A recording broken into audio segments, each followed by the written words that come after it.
Hello, you're listening to Storytelling Saga, the podcast that shares stories. I'm your host, Allie, and this week I'm discussing both the pilot and the series finale of Brooklyn Nine-Nine, created by Dan Goor and Mike Schur.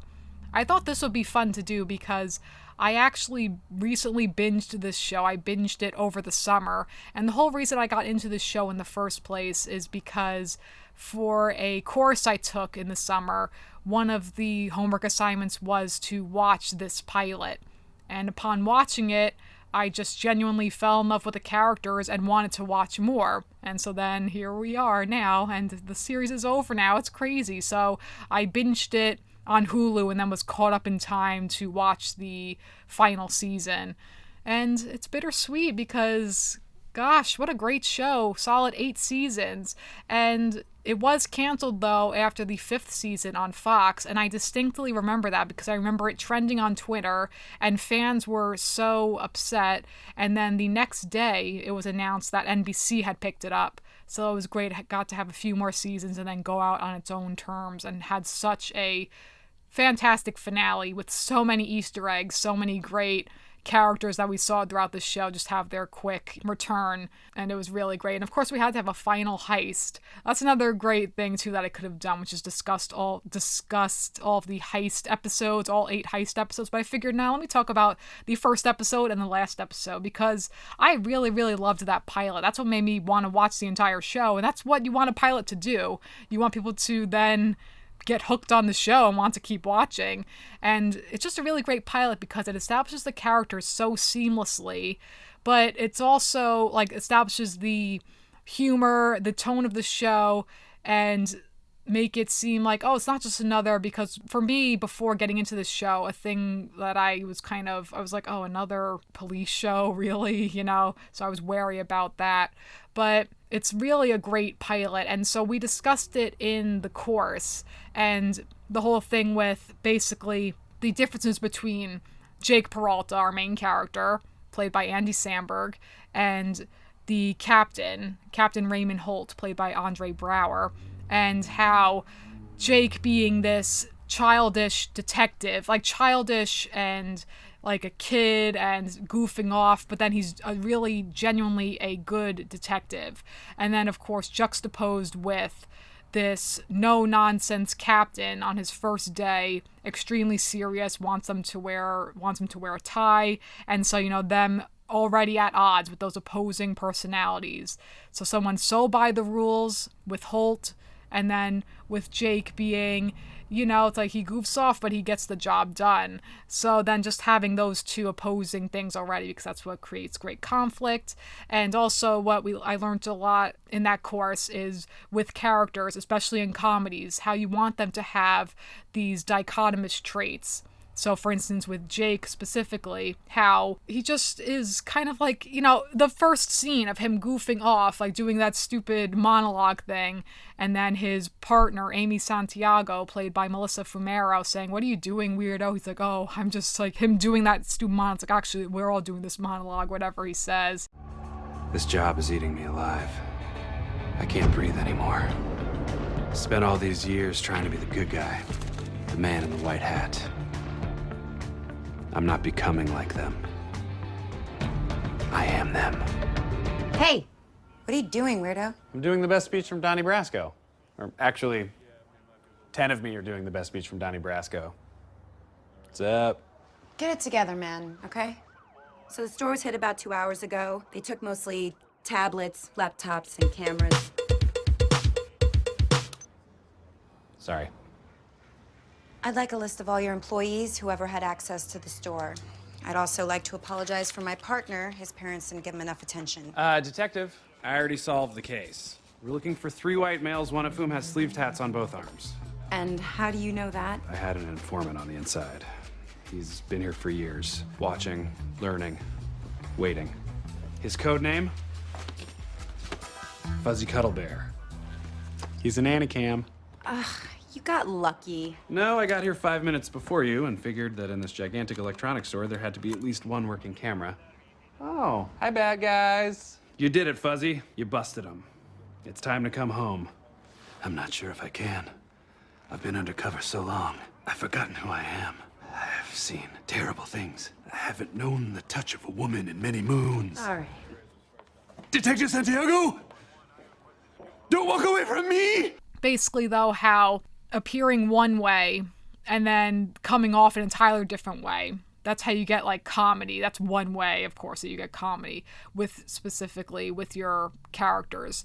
So, for instance, of Jake being immature, like wanting to be mature, but in doing so, coming off immature. And so that's kind of just the dichotomous thing with him.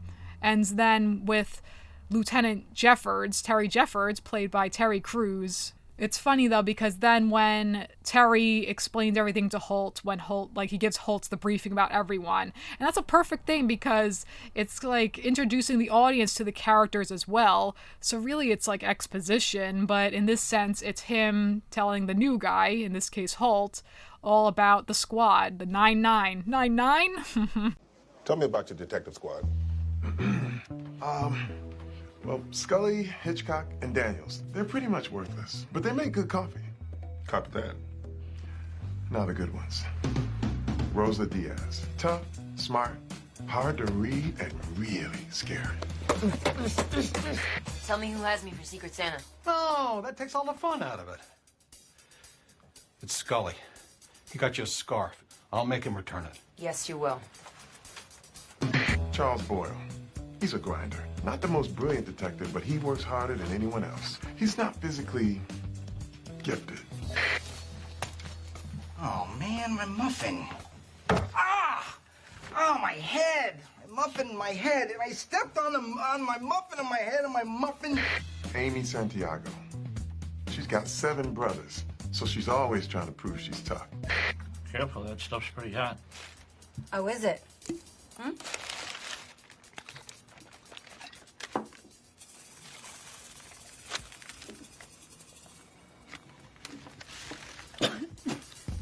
She and Peralta have some big bet over who gets more arrests this year.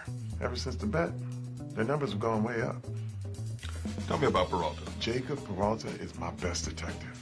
He likes putting away bad guys, and he loves solving puzzles. The only puzzle he hasn't solved is how to grow up. That was very well put. I've talked a lot about Jake in my departmentally mandated therapy sessions. Look, you know my history. You know how important this is to me. This precinct is doing fine, but I want to make it the best one in Brooklyn. And I need your help. Absolutely, sir. Where do we start? What is happening? We start with him.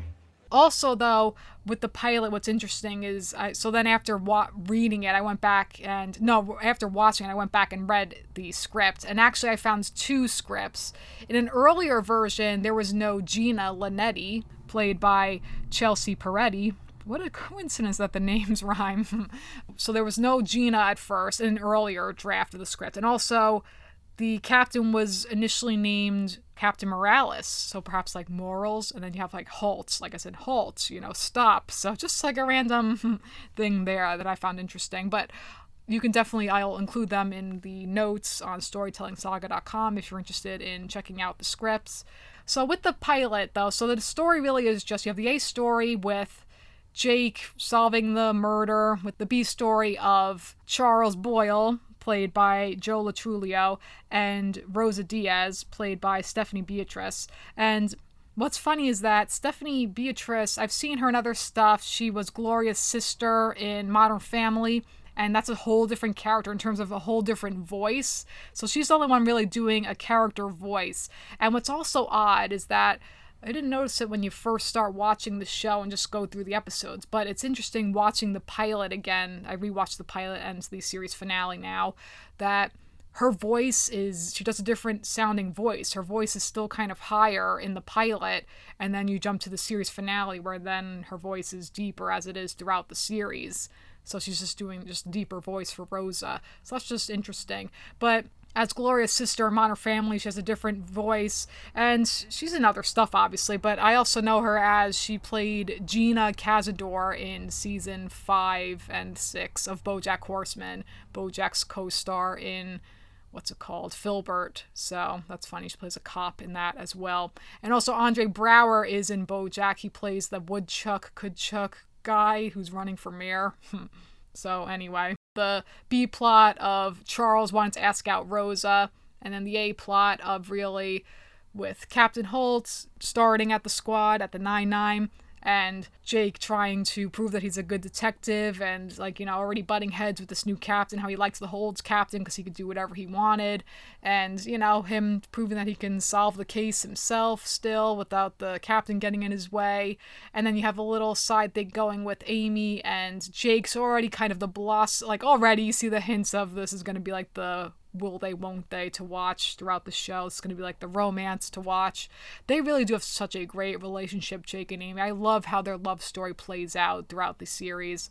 It's all really great, but so with this, though, how they have the little bets going about who will have the most arrests, whoever wins, and then Gina explains that to Holt. So it's just really funny. It's all really great. The thing, though, I will say about, to go back to Rosa and Charles, because like Charles had a thing for her, he was trying to ask her out and all of that, and then he's like, okay, well, so I'll take you to a movie, you know, go see an old movie.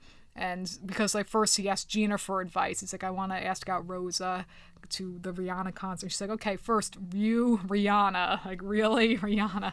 And then she says, oh yeah, just look up where can I get tickets for a girl who doesn't like me. He's like, okay.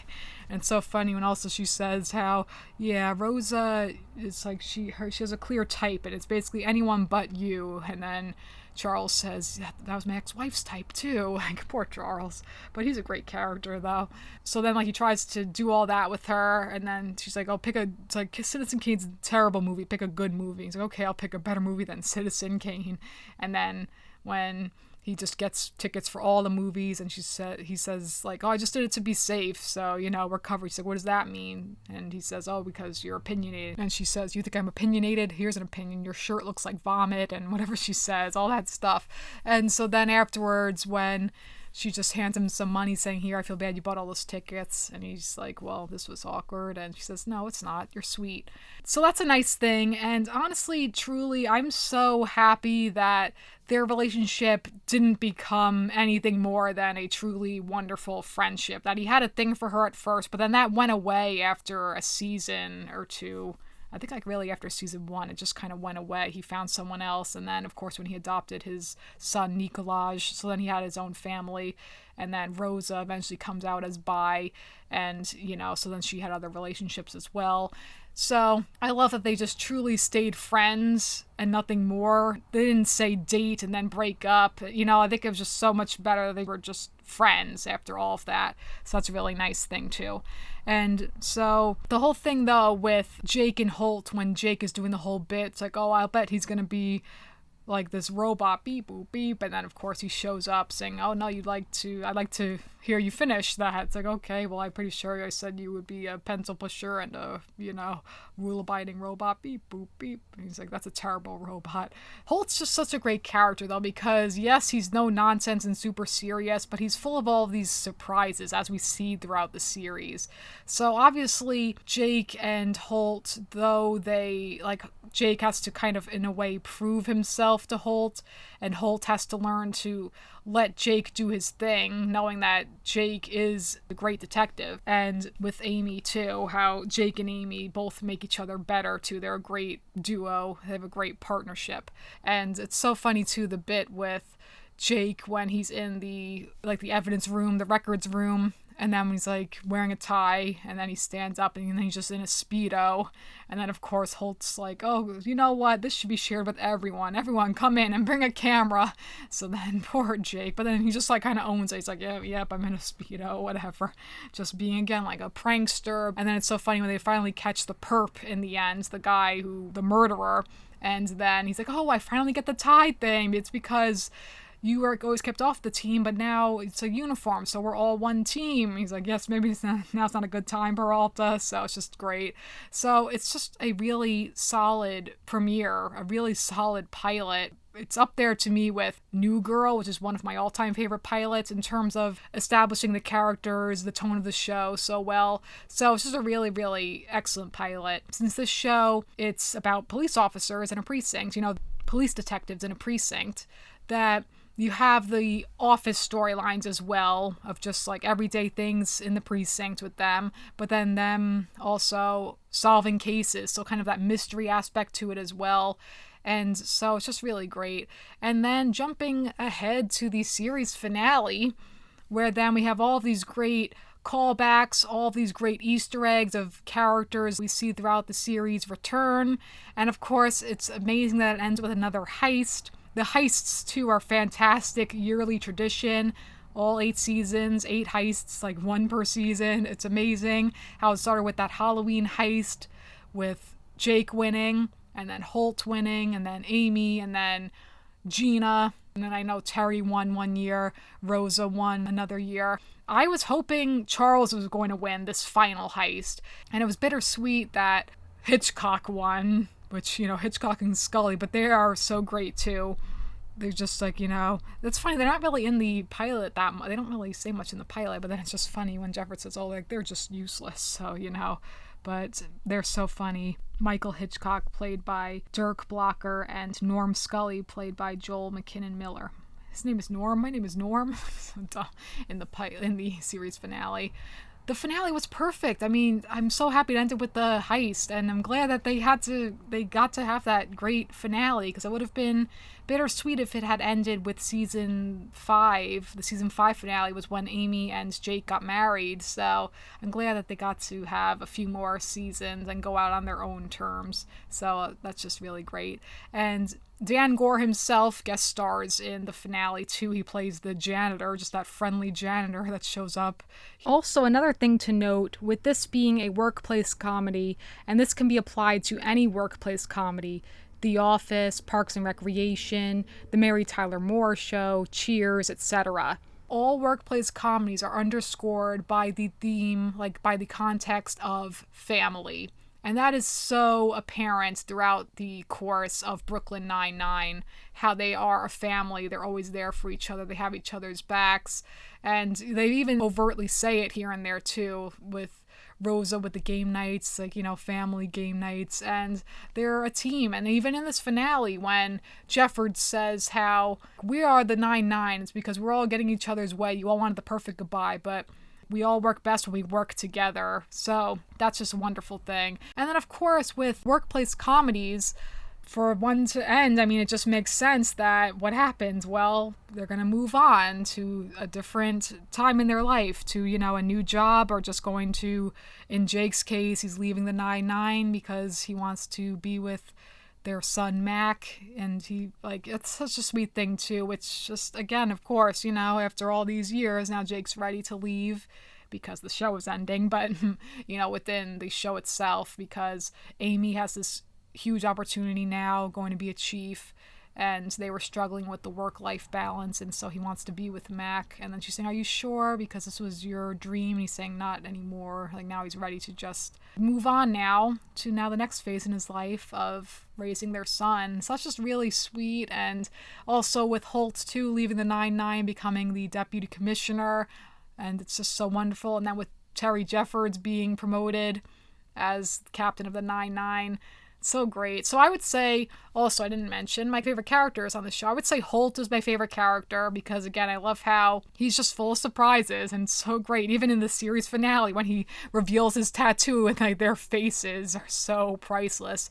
And they're like, what am I looking at? Jake saying, what am I looking at here? And then you see the reveal of that glorious tattoo, which was such a great reveal. One of those things I didn't think would be revealed. I'm so happy it was. It was just so funny, of his husband Kevin's face and then their dog Cheddar's body is too hilarious. Everything with Cheddar is fantastic. I love Cheddar. He's so cute. Oh my goodness. And with Holt and Kevin, when they had that rough patch that we saw throughout the final season, then they renewed their vows. That was so sweet. So that's just so beautiful too. And it's great too how with the heist, again, it's a perfect thing because the annual tradition, and it's fantastic. And then just the beginning too, Terry loves waking up, his alarm.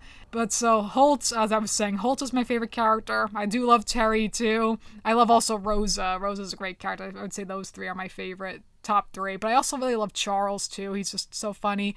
His sheer adoration for Jake, bordering on obsessive a little bit, but it's just genuinely so sweet how Jake is truly his best friend. He loves him so much. That's why he's so heartbroken then when he finds out Jake is leaving. But as Jake says, that we're not going to stop being best friends. So I love that. It's just, again, so sweet, showing how much they care for each other. And that's something that's so amazing that Mike Schur, even though this is more so Dan Goor's series, he was the showrunner, because then Mike Schur went on to create The Good Place. This show, though, because also with Mike Schur, because he also created Parks and Recreation, another wonderful show, how he does such a great job of establishing the interpersonal relationships on the show so well. Like on that series in particular, Parks and Rec. On this series too, it's so great because in the series finale you have more of a focus on Charles and Jake, their friendship, Rosa and Amy, their friendship. So it's so sweet too when Amy says, "We spent a lot of time here. I'm glad it was with you." It's crazy you're leaving. We spent a lot of time here. Yeah, we did. I'm really happy it was with you. Same here. I love you. I love you too. So sweet, and they're both, her being emotional, Amy.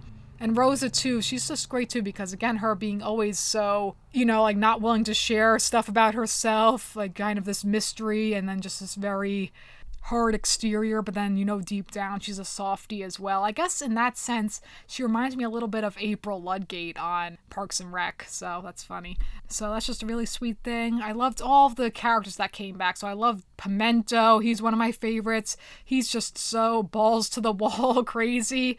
And I did find it interesting, though, the kind of little bit when she was like, "Oh, what do you think of me and Pimento as a couple?" But then she just said, "No, I don't need to be in a relationship. Like, that doesn't mean it's a happy ending. I'm just happy being single right now." So I liked that too for Rosa, that she's not in a relationship currently, but she's happy. She got to make a difference, as she says.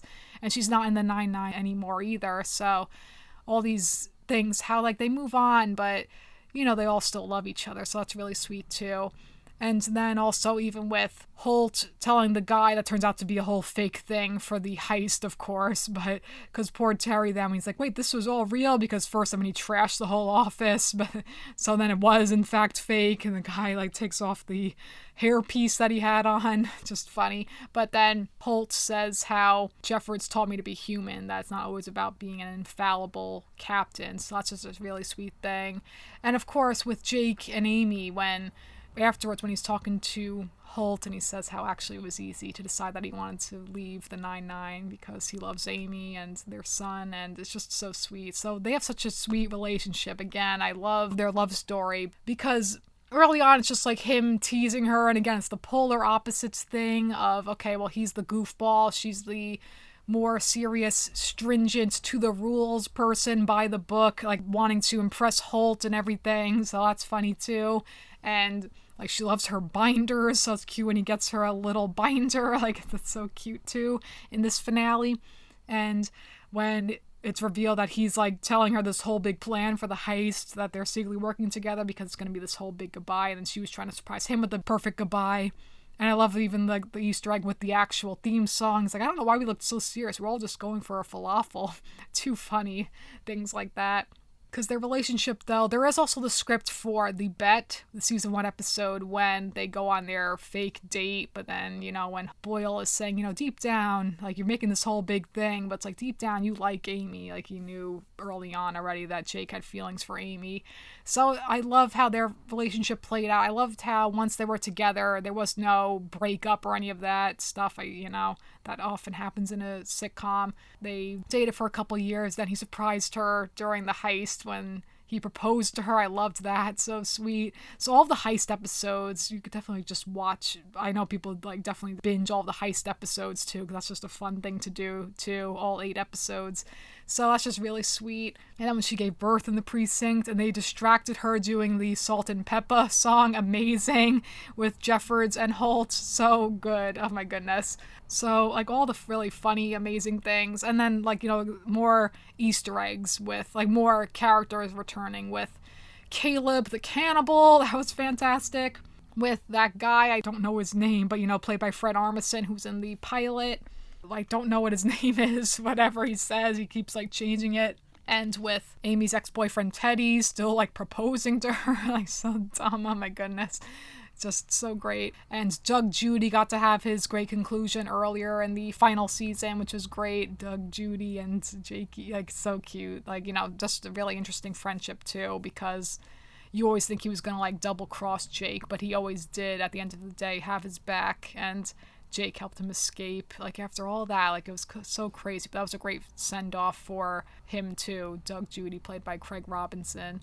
And of course, Gina Linetti returning, and she was like, surprise reveal, and then she takes the tube of going off in her truck, and so funny with Holt being like, we were incredibly supportive, just, and then again, the callback to the pilot with all of them, just as with their first case that they solved with Holt in the pilot when they're back at the storage facility. And what's cute is that the cellist woman, that random woman that's like not now, like with the celebrity guests, like that lady, she's played by Andy Samberg's wife, Joanna Newsom. So when she's like, oh, that ugly man, like when she says that, it's just funny because that's, her husband. So, and the whole thing with Terry being like, when they keep saying the thing about him being the Kool-Aid man, then he's like, okay, now I'm gonna bust this wall down like the Kool-Aid man.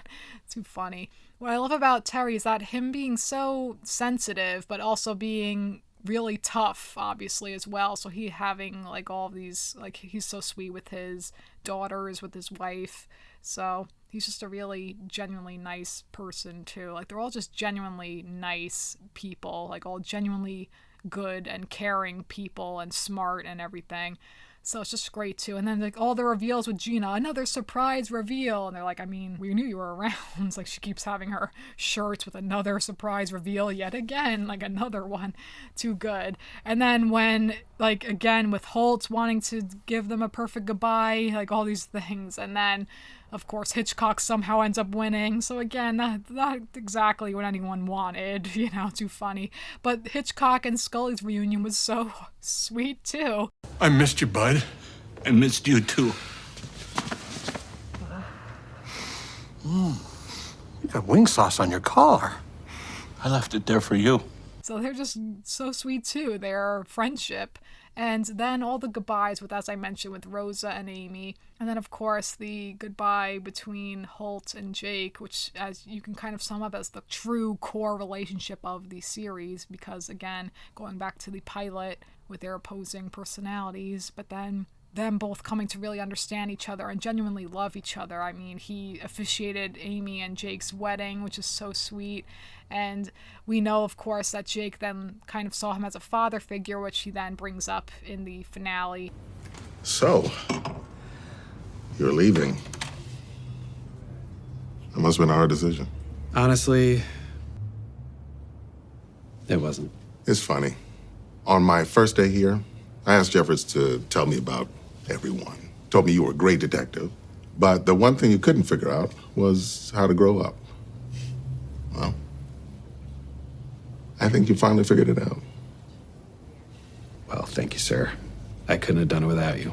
Over the years, you've sometimes referred to me as something of a father figure. Did I? I didn't realize that. But I want you to know, if I had a son, and he had turned out like you, I would be very proud of him. Thank you, sir. Wow. Wasn't expecting to get this emotional. It's not bad for an old robot, huh? Yeep, warp, seep. Sir, did you just make a joke? I believe I did. Yes. I guess in the end, we rubbed off on each other quite a bit. Title of your sex movie. Did I do that right? It was perfect. And that made me cry. It's so beautiful. Rewatching it now, it made me cry too. Just so touching. And then when Jake takes off his nameplate and they leave, and you just see before the elevator's doors close, he smiles. So grateful for his time at the 9-9. And then, of course, a year later, they're ready to do the heist yet again. And, of course, 9-9. Amazing. Strong pilot, strong series finale, and a truly wonderful show. Such great characters, and you feel all the love that they have for each other between the actual cast and crew, and of course between the characters. So sweet. I also, of course, love the callback to, which is a whole bit I saw before even watching the show, the whole bit with the "Tell Me Why," having the people in the lineup sing "Tell Me Why Ain't Nothing But a Heartache," singing, you know, "I Want It That Way" by the Backstreet Boys. So it's just so funny. He's like, why am I trying to recreate the magic? Anyway, let's get back to the 8th annual heist. You know, just that self-aware humor. Too funny. What a great character. What a great show. And 9-9. And with that, that is going to conclude this week's episode of Storytelling Saga. Be sure to visit storytellingsaga.com for all places to listen and where to follow on social media. And as always, feel free to send me any questions, comments, or writing prompts by emailing me at storytellingsaga@gmail.com. Next episode, the flower that blooms in adversity is the most rare and beautiful of all. I will be discussing Mulan. Until then, thank you for listening, and remember, write what you love. Tell me why ain't nothing but a heartache. Tell me why ain't nothing but a mistake. Now number 5, I never wanna hear you say, woo! I want it that way. Oh, chills. Literal chills. It was number 5. Number 5 killed my brother. Oh my god, I forgot about that part.